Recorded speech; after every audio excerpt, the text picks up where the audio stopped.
தாங்கள் ஆளுநர் தரப்பிடம் வற்புறுத்திய போது மத்திய அரசினோட புதிய சுற்றறிக்கையின்படியே செயல்பட வேண்டிய பொறுப்பு ஆளுநருக்கு இருப்பதாகவும் தெரிவிக்கப்பட்டதாகவும் அதையொட்டி தான் தவிர்க்க முடியாத சூழல்ல இந்த தமிழ்த்தாய் வாழ்த்து பாடல் 3வது பாடலாக ஒலிக்கப்பட்டிருப்பதாகவும் அவர் விளக்கம் குறிப்பிடப்பட்டிருக்கிறார்.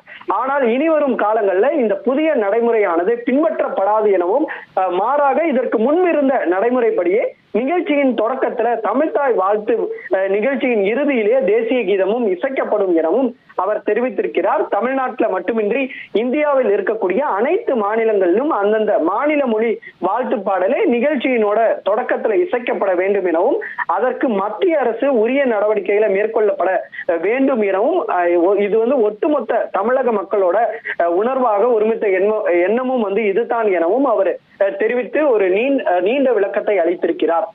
இன்று தமிழகத்தின் புதிய முதலமைச்சராக